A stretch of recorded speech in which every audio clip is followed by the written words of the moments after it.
Hi 6H, I hope you're all keeping well, keeping safe, keeping positive. Now I'm really excited to bring you the next chapter in our fantastic story, The Boy at the Back of the Class. Now if you remember last time, we got to the end of chapter 21. The main character had been all over the news. There were newspaper reporters, there were neighbours.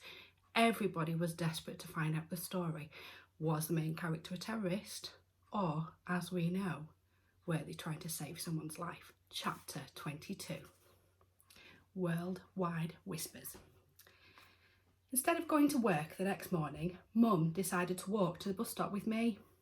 She said it was because me and Tom were famous now, that even though we probably wouldn't be famous for more than a day, we needed to be careful. I just want to make sure you're not going to be chased by any reporters, she said, as she helped me put on my coat. Some of them are good people doing their job, but some of them have absolutely no scruples. I followed Mum out of the flat, wondering what scruples were, because Mum had looked angry when she'd said the word, so I knew it was bad not to have any of them. I also wondered why reporters might chase us. Tintin, who has to be one of the best reporters in the world, only ever chased people who were kidnappers or thieves or had done something wrong. When we reached the bus stop, we found Tom's mum and dad there too. Mum went to talk to them and Tom and I huddled together. Tom said his parents had told him that if he ever ran away from school again, he would be so grounded he'd never see daylight again. But I told Mum, it comes in through the curtains anyway, even when they're shut. And then, when we watched the news, she screamed and hugged me and said how brave I was, said Tom, scratching his head. I don't get it. I told him I didn't get it either, and about everything that had happened to me after I'd gotten home too. All the neighbours coming over, and about horrible Mr. Greggs, and how Mum had been angry one moment, then happy the next, and how she had laughed at what Stan the taxi man had said. Oh yeah, Dad gave him a cheer too, Tom grinned. I've never seen him cheer for anything before, except when we dropped off my Nana at the airport after she'd been staying with us for a month. We heard footsteps, and Josie and Michael came running up to meet us. We saw you on the news. Did you give them the note? What did they say? As soon as Josie and Michael finished asking their questions, Tom and me took it in turns to answer them. As we were talking, lots of people gathered round and asked me and Tom if we were the kids from the news. We were about to say yes when Tom's dad called us over. Now, listen up, said Tom's dad, kneeling down. There are going to be a lot of people wanting to ask you all sorts of things about yesterday. And whilst you can tell Josie and Michael and Mrs. Sanders everything, and Mrs. Khan, I added. Yes, and Mrs. Khan. And Miss Hempsey, asked Josie. Okay, yes, her too, nodded Tom's dad, scratching his head in the exact same way Tom does when he's thinking. But if anyone else asks you what happened, I want you to say exactly what grown-ups say when they're famous and they've got to keep something a secret. Shall I tell you what it is?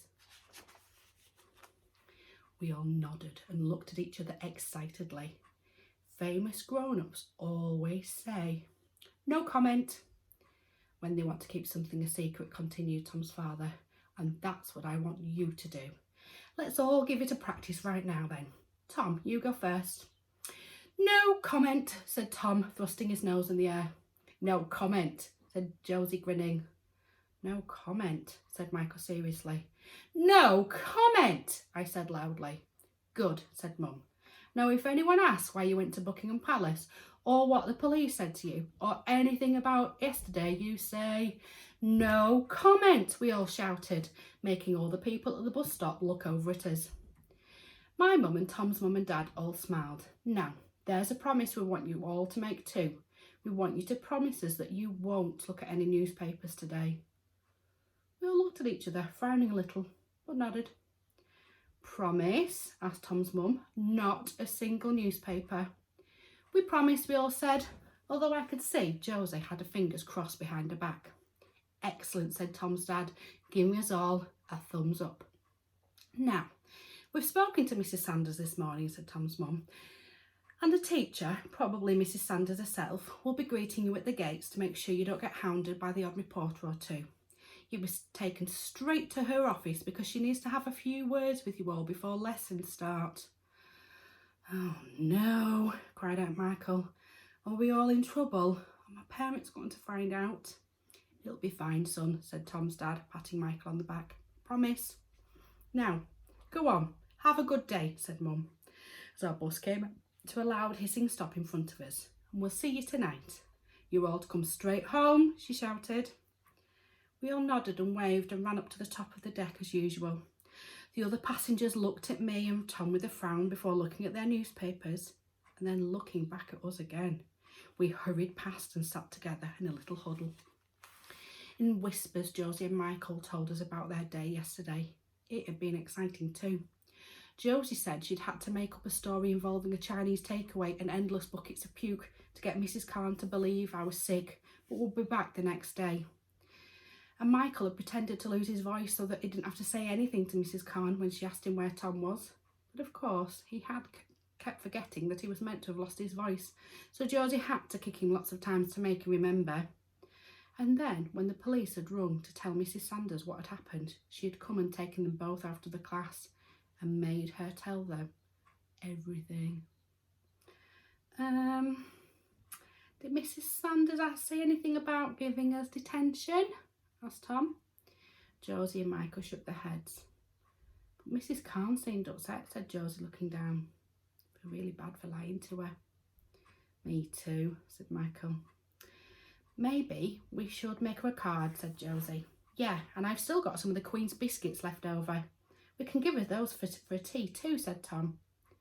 But when we got to school, we forgot all about Mrs. Khan because the school was surrounded by hundreds of vans with large round satellite dishes on their roofs and lights and microphones and fluffy grey things on sticks. Staring at us were hundreds of cameras on legs, which looked like one-eyed insects that could zoom their eyes in and out and swivel their heads in any direction they wanted.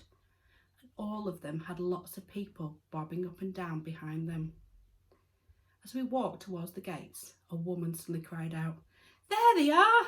and started running towards us. I could see Mr. Irons standing by the railings and looking at us. His eyes narrowed, his nose high in the air, his moustache twitching. "No comment!" shouted Michael as he began running towards the school gates. We all ran too, but before we could reach them, lots of cameras and arms and legs had surrounded us and were blocking our way. What message were you trying to send our government? Was this an act of protest on behalf of child refugees around the world? What was in the note? Who put you up to this? Where are you from? Were you born in this country? Would you like to sell us your story? Everywhere we looked, there were lenses and lights and loud clicking sounds. I clung on to Josie and Michael and Tom as the one-eyed machines all pushed us into a circle. I could hear Josie's breathing beginning to wheeze. She doesn't like tight spaces. My hands were beginning to sweat. Michael and me shouted, "No comment!" But I don't think anyone could hear us. "Everybody stand back right now," came a cry, and just as suddenly as the scary cameras and reporters and microphones had surrounded us, they all instantly moved away, and we could breathe again. "No shame at all," shouted the same familiar voice, which was getting closest to us now.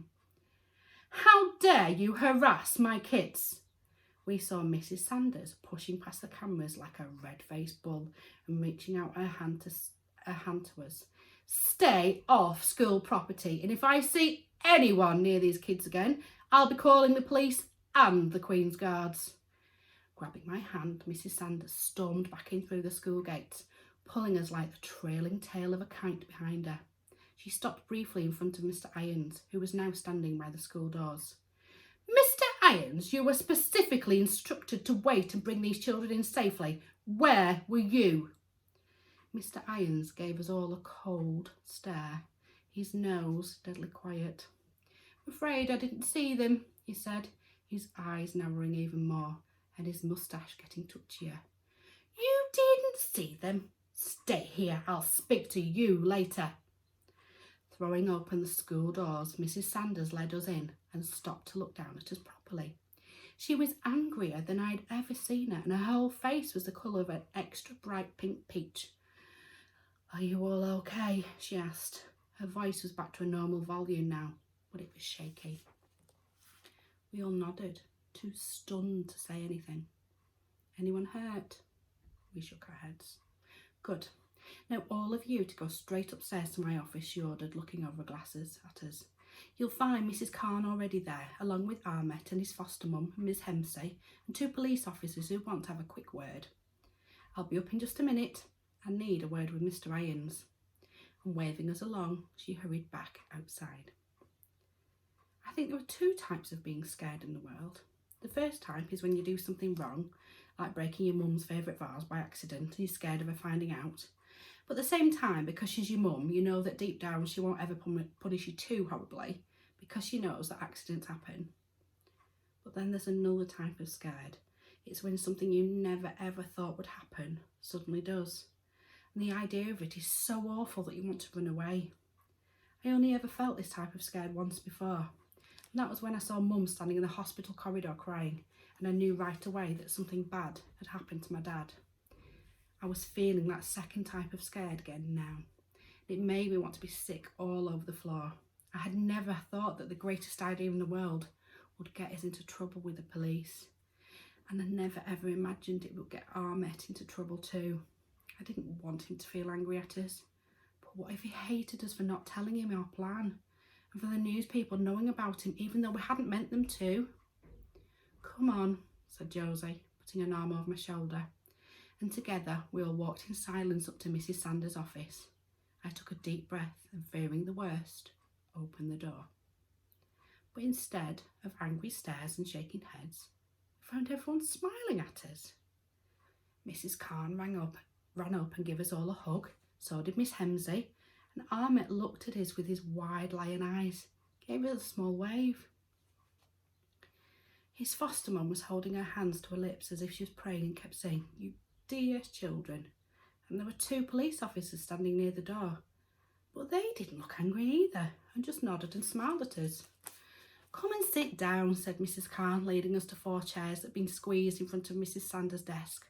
We all sat down. I was still feeling jumpy inside, but at least I wasn't feeling sick anymore. "As soon as Mrs. Sanders gets back, we want to hear all about what happened yesterday," said Mrs. Khan. "Miss Hemsey will translate everything for Ahmet. We want you to take your time, because it's all very important." But Miss, what about the first lesson?" whispered Michael, showing her his watch as it started flashing a blue colour. Just as he held it up, the bell for registration began to ring. Mrs. Khan smiled. "Don't worry, Miss Stevens is taking a class this morning." We immediately felt sorry for everyone in class. Miss Stevens is learning to be a teacher, but she's so boring and always spends so much time writing on the board that everyone hopes she won't ever really become one. Mrs. Sanders came in and, squeezing past everyone, sat down on a big chair that had a squash green velvet pillow on it. "Right," she said, clapping her hands once. "Begin." Slowly at first, and then getting faster and faster and faster, we began to talk. We talked about how we became friends with Ahmet and how we wanted to help after finding out about where his mum and dad might be. We talked about hearing that the border gates were going to be shut and about all the plans we'd come up with to help.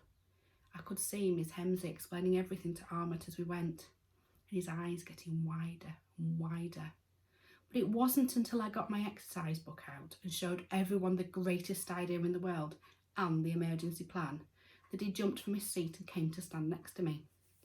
Miss Hemsey had to stand up too as we continued to talk about the letter to the Queen and the presents we were meant to give her, and Stan the taximan and Devinder the paramedic and the extra special Coldstream guards who had given us their word. Nobody asked us any questions, not even one. They all just sat and listened and nodded as Miss Hemsey murmured what we were saying in Ahmed's ear. It was strange having so many grown-ups sit and listen as if we were them and they were us, but it felt good too. When we had said everything there was to say, Mrs. Sanders nodded and put her hands together. "Well," she said, leaning back in a chair, "I hardly know what to say." She leaned forward and picked up my exercise book with the greatest idea in the world drawn in it. "But what I can say is that Ahmet is very, very lucky to have friends who are so passionate about helping him find his family." Mrs. Khan nodded. I saw the 2 police officers nodding too. "Now, just to be clear," said Mrs. Sanders, peering over glasses, "what you did was extremely dangerous, and your plan, or the likes of it, must never ever be attempted again, Do you understand? We all nodded silently. I could feel my cheeks getting hot, saw Tom's ears instantly turn bright red. You lied to Mrs. Khan. You left school without permission, and you put yourselves in great danger. Behaviour like this would usually lead to a temporary suspension from school. Josie gasped. Michael winced, and I could hear Tom swallowing nervously. Even Ahmet looked scared. Mrs. Sanders went on. However, we've spoken with all your parents, and I can understand fully that you thought this was an emergency, so... I looked up at Mrs. Sanders. I could feel everyone doing the same. In this instance, you will not be suspended. Tom yelped, yes, and Josie let out a huge puff of air that had been making her cheeks swell, and Michael gave a long sigh. And as soon as Miss Hemsley had told him what happened, Ahmet cheered and clapped. But even though I felt happy too, I couldn't feel fully happy because I still wanted to know something. What about Ahmet's family, miss? Has the Queen found them already? Mrs. Sanders shook her head and slowly leaned forward. I think you should all know that the Queen, well, there are some things that even she can't do. But she's the Queen, frowned Tom. She can do whatever she wants. I could see Ahmet staring at Mrs. Sanders as if she wasn't making any sense to him either. But Mrs. Sanders was shaking her head. I'm afraid that's not quite true. I'm sure that the Queen would like to try and help Ahmet in some way, but I doubt very much that she'll be allowed to send out extra people to find his family, especially when no one knows where they are. On hearing Mrs. Sanders' words, I felt something hard hit me in the middle of my chest. I wanted to tell her that she was wrong, that the Queen could help anyone if she really wanted to, but even though my mouth opened, it couldn't say any words. I know that may come as a huge disappointment, said Mrs. Sanders, peering over her glasses at us and looking at me the longest. But Ahmet has lots of people trying to help him find his parents. Though even if they do find him, it may take a long time, months, maybe even years before they can join him here. That's why he's staying with Miss York for now, she added, nodding at Ahmet's foster mum. We all stayed silent. And even though I don't want them to, I could feel my eyes beginning to get wet, my nose tickling, and something heavy sinking in the pit of my stomach. Everything we had done had been for nothing.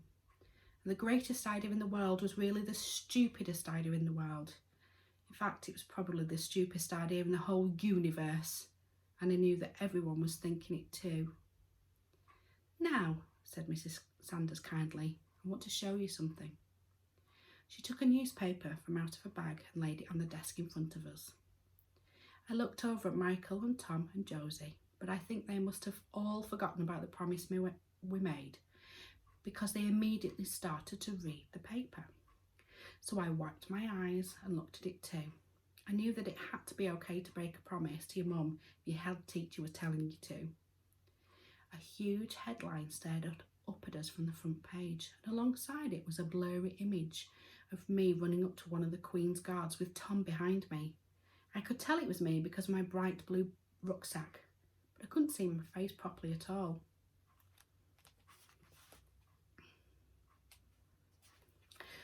The story said that the newspaper was going to run an international appeal to find Ahmet's parents, which made Josie grin and whisper, "See." This is what it said. Yesterday afternoon saw a centuries-old tradition in disarray when the changing of the guard ceremony was disrupted by two 9-year-old children. Breaking through the barriers, they attempted to give one of Her Majesty's Palace Guards a written note asking the Queen to help them find the family of a refugee boy known only as Ahmet. The decisive actions of these children have served to remind us all of the shameful hesitancy and fear which often govern our actions and those of our government. So, who is Ahmet and where is his family? This paper is determined to help and urges our readers, our leaders and our politicians to do what they can to not only find this young boy's missing family, but reunite them here on UK soil.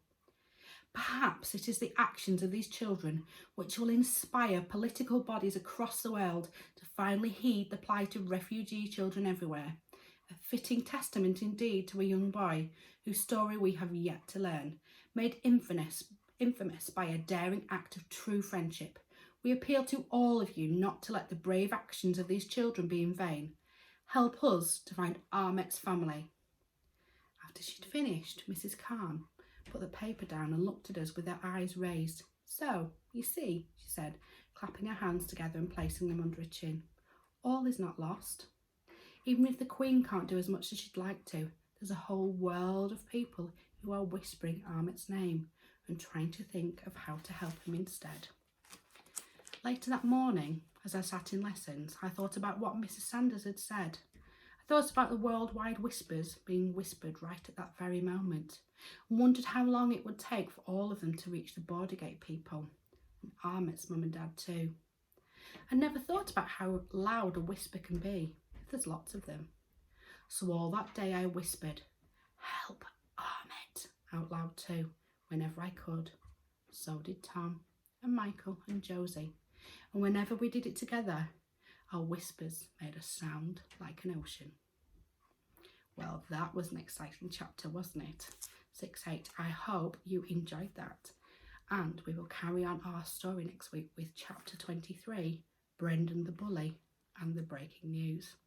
Missing you all lots. See you soon.